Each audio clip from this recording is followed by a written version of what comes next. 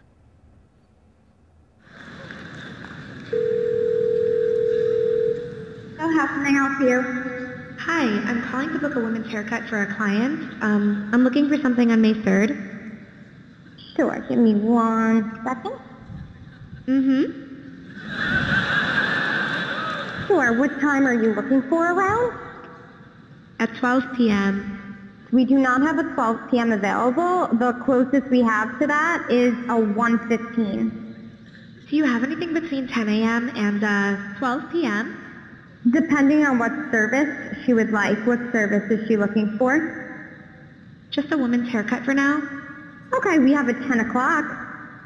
10 a.m. is fine. Okay, what's her first name? The first name is Lisa. Okay, perfect. So I will see Lisa at 10 o'clock on May 3rd. Okay, great. Thanks. Great. Have a great day. Bye. Okay, so how is Google Assistant? Isn't that hilarious? You know, an AI component being out there making reservations on behalf of you. But think of it this way, you know, these are little, you know, calls that you don't have to really make. If the AI could do that on behalf of you, it's very, very convenient, right? Yeah. Okay, so let's go on to the next one. Shopping, right? Imagine shopping for something big that you have to fit in your living room or your bedroom, right? You would normally have to take out your measure and, you know, see how big it would be, and you have to imagine how it'd be placed and how it would look. But imagine using augmented reality, and before you buy this big lamp or your bookshelf, imagine being able to measure or place an object that you're going to buy in the room that you have, utilizing augmented reality. So this next video, we're going to show an example that was filmed by Magic Leap, where you can measure and then buy something in augmented reality. It would probably fit perfect. So let's take a look.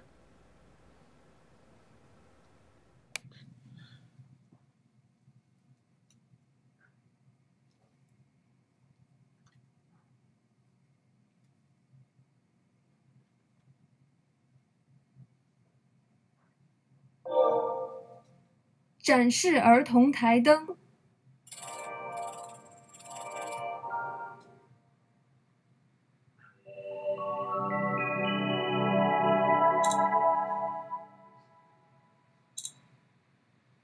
试试这个。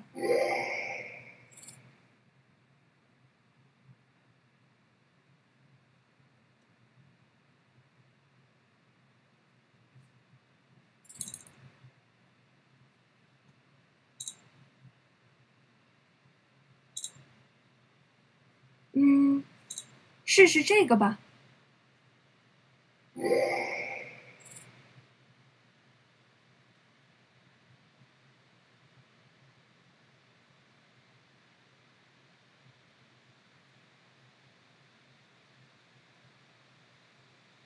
这个还不错，下单。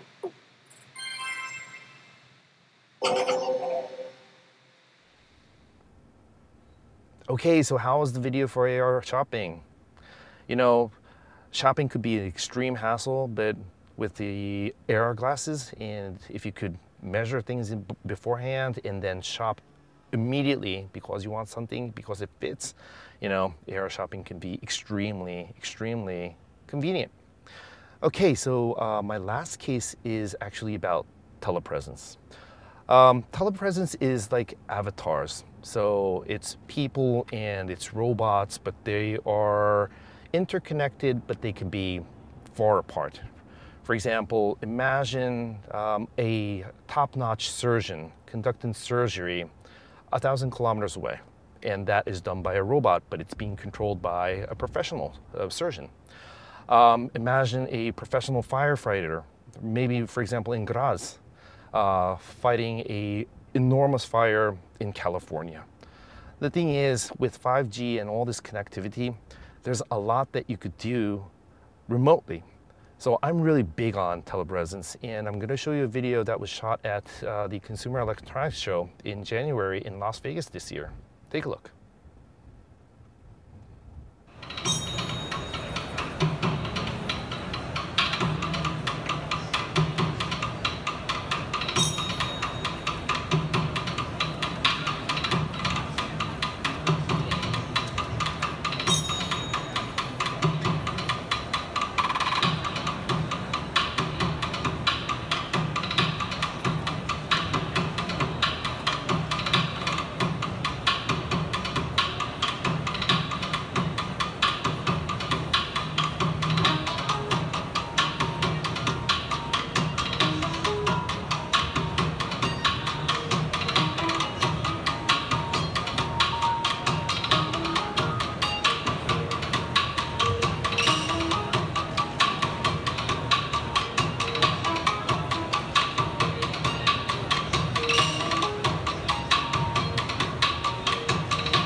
Okay, so that was telepresence. Did you see that? You saw an avatar, I mean like a robot, mimicking the movements of a professional calligraphist. So isn't that really cool? So you see robots carrying out what professional people could do. That's the future. Okay, so that concludes my presentation of the world in 2030. So just wanted to say that each and every one of you will be creating the future. You are the inspiration, you are the future. So I'm gonna now hop on stage and answer some Q&As. All right, see you soon.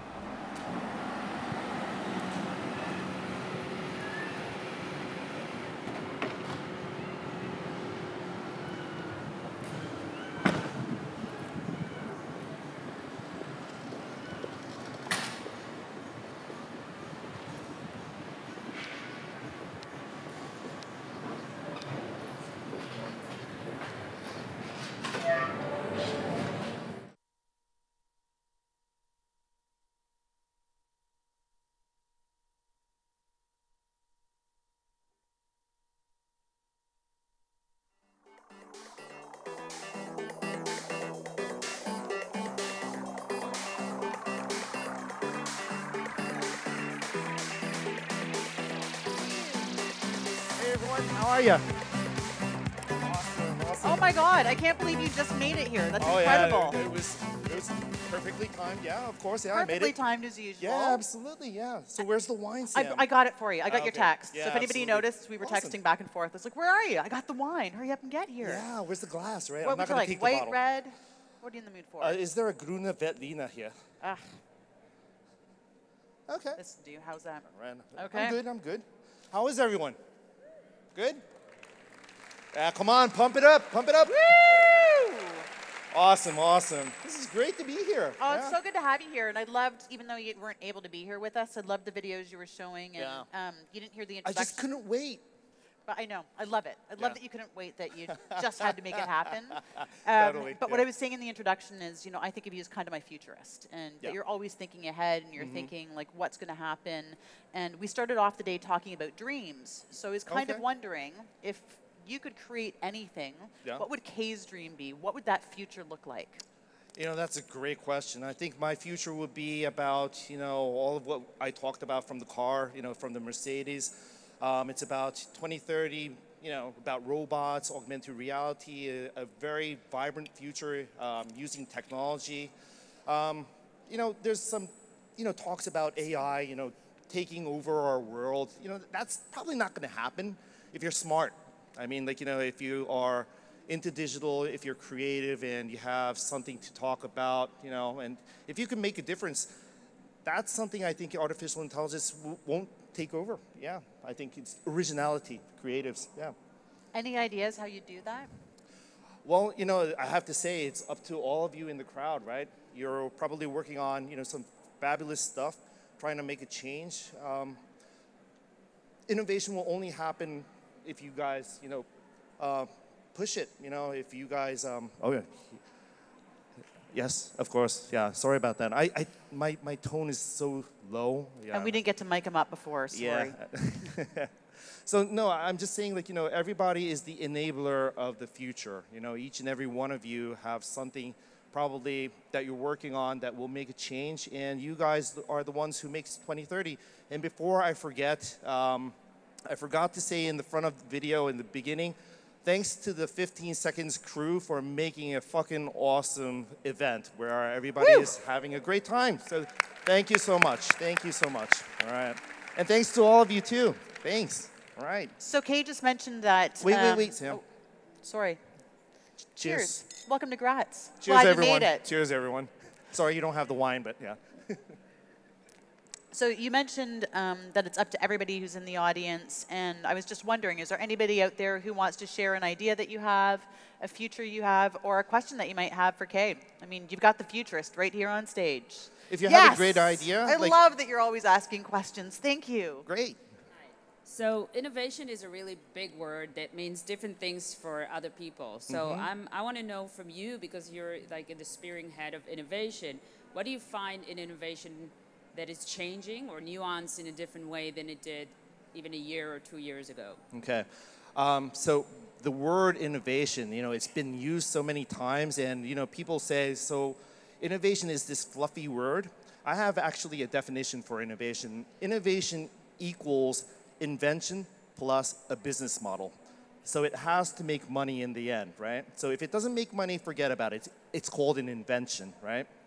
But I do think, like, you know, for example, artificial intelligence that would, you know, make life easier for you. We saw the Google Assistant thing. You know, there are some things that you don't necessarily have to do. Artificial intelligence can fill in for you and doing, you know, little reservations and, you know, going out and, you know, reserving a seat at a restaurant, a plane, and so forth. You know, those are the things that artificial intelligence can, of course, you know, kick in. Also, I'm a big fan of like robotics and telepresence. For example, you know, there's many talented people out there, but, you know, all of the locations around the world doesn't have access to that talent. How does that talent utilize telepresence to be on a spot remotely conducting surgery or, you know, battling a natural disaster or all that kind of things? Something that will help humanity, I think, is innovation that people will look forward to having implemented in the real world. Anything other than that, it might be hype now, but it won't last long. Yeah. Yeah, I totally agree. And I've got to say, I'm going to get myself a Google Assistant. Oh, yeah? Have you tried it? Oh, I have my Google Home. Well, my home is wired up with Google Home right now. So I come home and I say, I'm home. So it switches on the light, puts on my favorite channel. It also dims the light. And also turns on the aircon when it's in June, July, August, and September at a certain degree. So yeah, it makes life simpler. You know, I don't have all these controllers to switch it on and off. And I'm also getting lazy too because of artificial intelligence. I think we've got a question from the gentleman over there. Oh yeah. Hello. Thank you for your cool presentation. Thank you so much. I have 2 short questions. Yeah, go for it. Was your presentation real and live in car?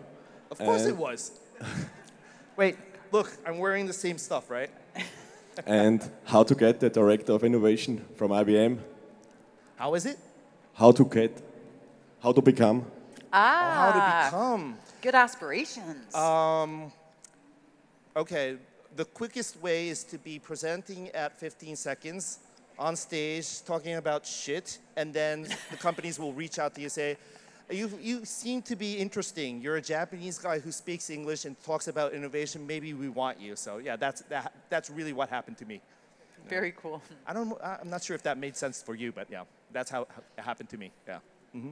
I think Stelly gave some good advice before too. Just keep going after your dreams. Oh, keep that's chasing very true. it. Yeah. And I think it was last night, Kate, when she was speaking, was also talking about somebody had asked her a question around how do you get a job, and what she had shared was go after your passions and just keep saying yes, and that will happen. True. And talk to Kay, right? Make a connection.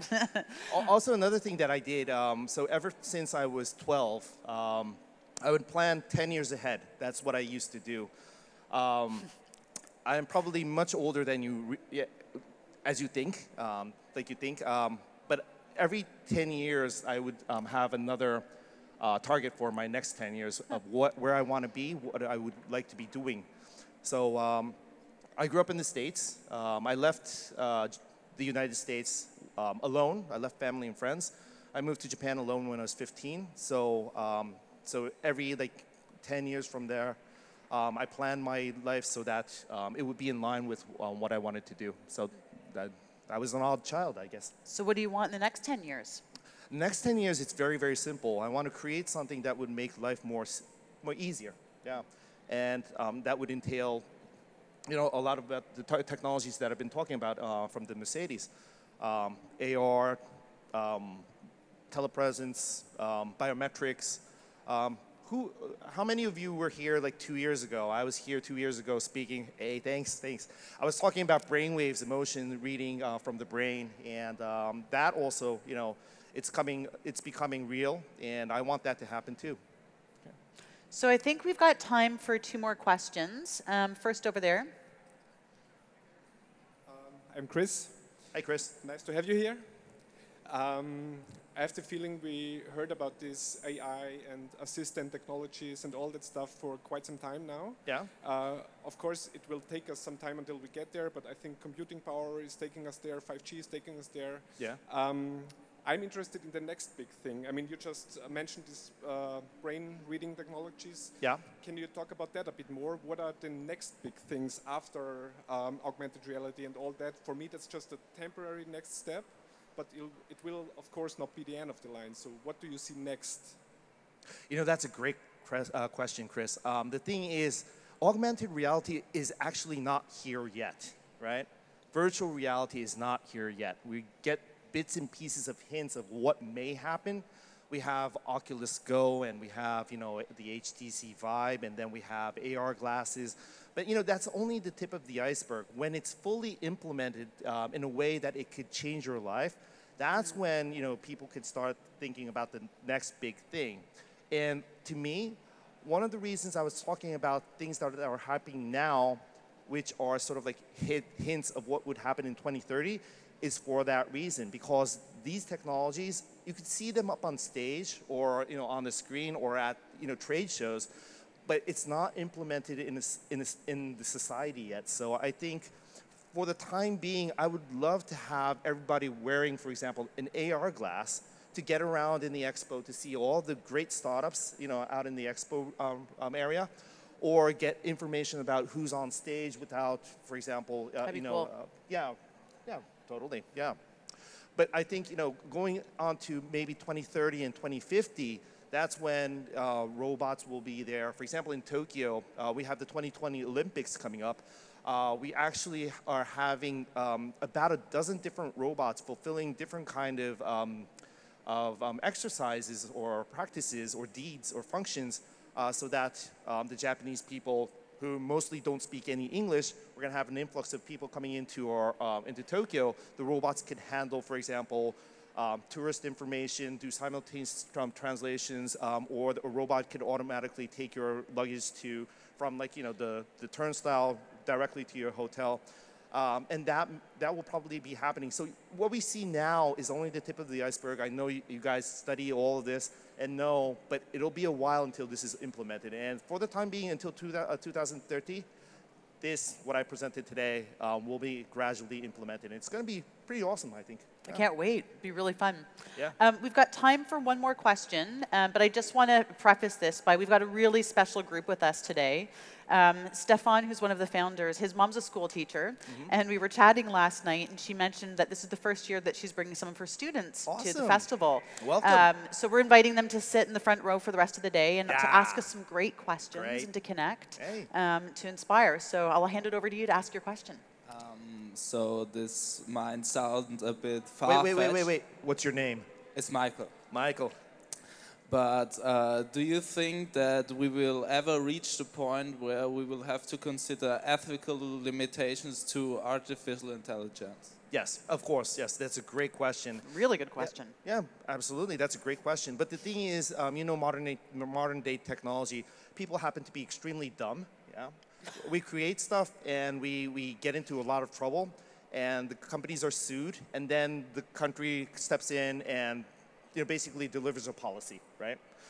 So technology will always outrun policies, but it's up to the companies to push that line and challenge society and say, well, you know, how is it that we're going to implement this on a wide scale? You know, how is it going to be blended into society? But it's up to the technology companies to push that line. You know, you have to continuously challenge the government, and because unless you do so, nobody's going to step in and say we need a policy, we need lawmakers to consider privacy and so forth. For example, biometrics, right? There is no country in the world who has defined biometrics as personal information. It is personal information, but there is no law there yet. Yeah, but it will take a while, but it's up to you guys. For example, you know, when you start working, when you start making these things, you start developing, and you implement these things, and people get, awed with it and say, this is really cool. People start using it. I know lawmakers will step in, but keep on challenging the lawmakers and the country, and that's how you will be able to change all of this. Yeah, start first. Worry about it later. Amazing. Yeah. Thanks, Kei. Hey. I think we're going to have to wrap it up because I know there's a group back there who's been working really hard all morning, and thank you. But probably want to get to some lunch, and we want to have some conversations with you. But we'll be back at 2 o'clock this afternoon, and the lineup this afternoon is absolutely amazing. We've got Kira Burns, we've got Andrew Cross from Pornhub, we've got, awesome. Oh yeah, that's going to be really, I actually think he's going to give Stelly a run for his money in terms of swearing. Fantastic. We've also got Dan from Walmart, and let me tell you, you don't want to miss that. What he's going to do with the audience is absolutely incredible. We've got George from Austria, who's actually one of my favorite TED Talk speakers, and I think that's going to be amazing. There's some really good panels. I mean, this is the place to be this afternoon. So have a great lunch, and we'll see you later on. All right. Thanks, and Kei. also, find me. If you have a question, I'm in this hoodie, okay? All right. Thanks. Thanks, guys.